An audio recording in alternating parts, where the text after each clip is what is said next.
Hello students, how are you? I hope you all are great. So today we are going to start our new chapter which name is the tongue and the teeth. So let's kick off. Pupil. Pupil means क्या होता है बच्चे? Students. Then hinder. जब हम किसी को बाधा पहुंचाते हैं, ठीक है, किसी को हर्ट करते हैं, means hinder. Fury means anger, गुस्सा. Temper means situation. Decay means किसी चीज को डिले करना, मना करना. So let's begin. Confucius was a great thinker and teacher of China. He had several pupils. One was Lu, a person of a gentle nature and was known as peaceful man by other students. The other was Wei, who had a good brain and a kind heart, but was given to great anger. He did what he wished, and if anyone objected or tried to hinder him, he would show sudden and terrible rage. So, यहाँ पर student story start होती है Confucius. जो Confucius है वो एक great thinker and क्या है, टीचर ऑफ चाइना. और उसके पास बहुत सारे सेवरल ऑफ प्यूपिल्स हैं, मेरे छात्र हैं उसके.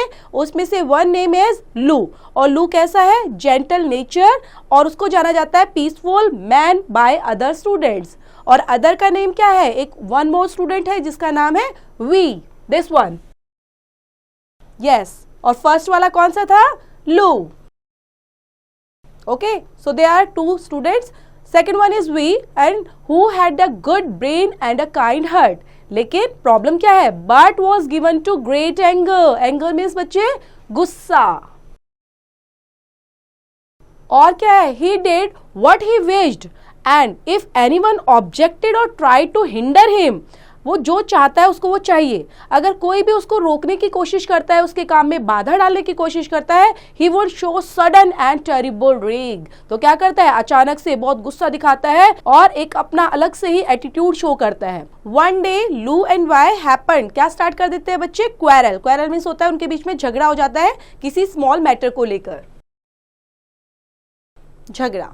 सो लू जो है वो pacified after a while, but Wei continue to feel bad and rage in fury. लेकिन कुछ टाइम के बाद जो लू है वो चीजों को समझ जाता है और कूल डाउन हो जाता है. लेकिन जो वी है वो क्या करता है, कंटिन्यू टू फील बैड और रेग इन फ्यूरी, गुस्सा आता रहता है, पूरा दिन उसी चीज को सोचता रहता है.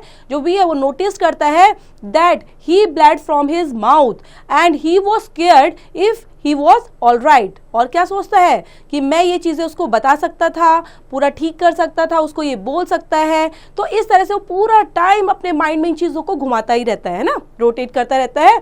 देन वो क्या करता है, ही वेंट टू कन्फ्यूशियस के पास जाता है. What shell I do with my body, मुझे क्या करना होगा, है ना. तो पूछता है, किससे पूछता है, कन्फ्यूशियस से पूछता है. Then he asked, I fear I shall not live long. अगर इसी तरह मैं डरता रहा तो मैं ज्यादा दिन तक तो जीवित रह ही नहीं पाऊंगा. ठीक है, तो इस तरह से वो क्वेश्चंस पुट अप कर रहा है कन्फ्यूशियस से. It may be due to my study and work. और ये क्या हो सकता है, ये कहीं ना कहीं मेरी स्टडी पर, मेरे वर्क पर, सब पर इफेक्ट डालेगा. और ये क्या होगा, it may be better that I abandon my study and go back to my village. तो मुझे ये अबेंडन करना क्या होता है बच्चे, किसी चीज को छोड़ देना. Okay, abandon word. तो मुझे यहाँ क्या करना चाहिए, अपनी स्टडी को छोड़ देना चाहिए और अपने विलेज में वापस चले जाना चाहिए. और मैं कौन हूँ, मैं आपका प्यूपिल हूँ, आपका स्टूडेंट हूँ, और आपको मुझे प्यार करना चाहिए और आप मुझे प्यार करते भी हैं एज अ फादर. सो आप मुझे बताइए what is good for my body, तो मेरे लिए क्या अच्छा होगा. Then Confucius replied, Wei you have a wrong idea about your body. It is not the study, but the work in school, but your great anger that causes the trouble. Let me explain. Then Confucius reply करते हैं, वे जो आपका ये idea है कि आप study छोड़कर, काम छोड़कर अपने विलेज वापस चले जाओ, that is not good. और it is a wrong idea. So आपको कहीं ना कहीं अपने एंगर पर, गुस्से को कंट्रोल करना चाहिए. बिकॉज ऑफ दैट, है ना, इसी वजह से क्या होता है, ट्रबल. ट्रबल मीन्स होता है परेशानियां आना. आपकी लाइफ में परेशानियां आती है क्योंकि आप गुस्सा होते हो और गुस्से पर कंट्रोल नहीं होता, जिस वजह से क्या हो जाता है, ट्रबल स्टार्ट हो जाते हैं. Do you remember that what happened after you and लू. तुम्हें याद है क्या हुआ था, किसके बीच में, लू और तुम्हारे बीच में. Quarreled. He was at peace and happy again in a little time, but you took very long time in overcoming your anger. You cannot expect to live long if you do that way. Every time one of the pupils says a thing you do not like, you get very angry. So there are 1000 pupils in the schools. In each of them offends you only once. You will have a fit of temper 1000 times this year. This anger will surely lead you to death if you do not exercise self-control. I want to ask you some questions. Will you answer me? सो यहाँ पर जो Confucius होते हैं उनको समझाते हैं कि जो अदर्स है, अगर हम बात करें कि गुस्सा हुआ, आपके बीच में क्वेरल स्टार्ट हुई, ठीक है, लू के बीच में और वे के बीच में, तो जो लू है उसने क्या किया, जल्दी उसको कंट्रोल कर लिया और दोबारा से खुश हो गया, ठीक है, उस चीज़ को उसने ओवर थिंकिंग नहीं किया और वो जल्दी ही उस गुस्से से ओवरकम करना मतलब बाहर निकलना, है ना, उस चीज़ को कंट्रोल कर लिया उसने। देन आप अगर ऐसे ही करते हो तो आप भी खुश रहोगे। इवन आप क्या कर रहे हो कि आपको हमेशा गुस्सा जल्दी आ जाता है। जो हम प्यूपिल्स है जो यहाँ पे रहते हैं स्कूल के अंदर, बहुत सारे छात्र हैं, तो वो आपको देखते हैं और उन्होंने आपको समझाया भी है कि आपको इतना गुस्सा नहीं करना चाहिए, है ना, और गुस्से को कंट्रोल रखना चाहिए। इसी वजह से क्या करते हो, आप अपने सेल्फ कंट्रोल की कोई एक्सरसाइज नहीं कर रहे हो, due to that you are facing this problem. और क्या बोलते हैं Confucius, I want to ask you some questions, so will you answer me? Yes teacher, it will be my pleasure, said वे। तो वे क्या आंसर देते हैं, टीचर बोलते हैं कि टीचर अगर मैं बहुत खुश होऊंगा if you are asking me questions. So how many teeth have you? I have 32 teacher. And how many tongues? Just 1। So यहाँ पे क्या पूछ रहे हैं कि आपके कितने टीथ हैं, वो बताते हैं आंसर में 32 टीथ, और उसके बाद बताते हैं टंग कितनी है, उसे पूछते हैं, देन आंसर क्या आता है, just 1। How many teeth have you lost? तो ये बताओ आपके कितने दांत टूट चुके हैं। I lost 1 when I was 9 years old and 4 during the last year.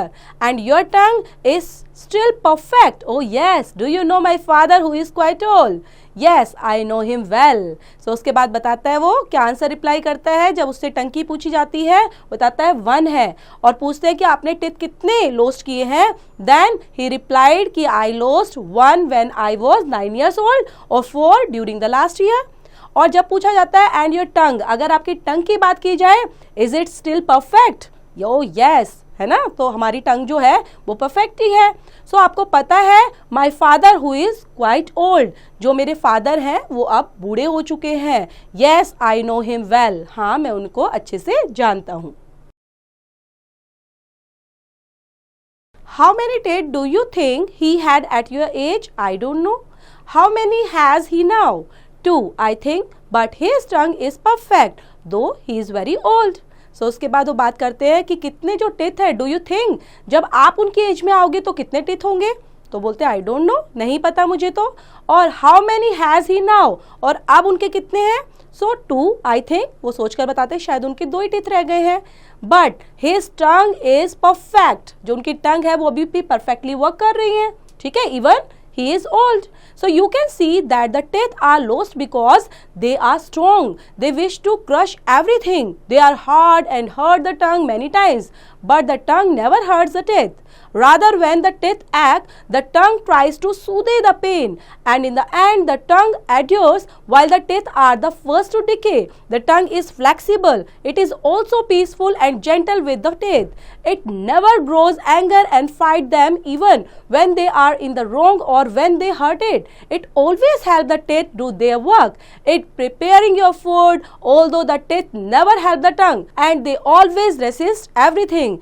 Yes, teacher, I realize this. Then Confucius जो होते हैं वो अपने स्टूडेंट को समझाते हैं कि जो हमारे टेथ होते हैं कितने हार्ड होते हैं, स्ट्रॉन्ग होते हैं, इवन वो टंग को हर्ट भी कर देते हैं, लेकिन टंग जो होती है वो कभी भी हर्ट नहीं करती, ठीक है। और जो हमारे टेथ होते हैं इवन वो क्रश कर देते हैं सभी चीज़ को, क्योंकि वो काफ़ी हार्ड होते हैं।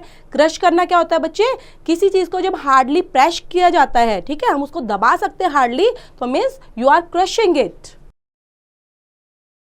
ओके, सो जो हमारी टंग होती है, लेकिन टंग क्या कोशिश करती है, हमेशा जो पेन होता है कोई टूथ में कहीं पर भी, तो उसको सूदे करने की कोशिश करती है, उसको काम डाउन करने की कोशिश करती है, ठीक है, कूल करना, मतलब अगर पेन हो गया है तो उसको दर्द को कम करना में सूदे करना। ओके,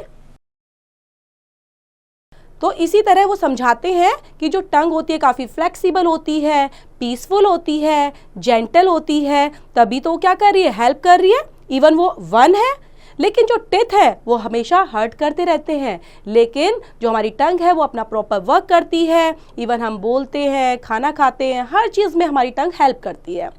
तो इस तरह से समझाते हुए देन क्या रिप्लाई आता है, yes teacher I realize this and so it is with man the strongest to resist is the first to decay and you way so will be the case with you.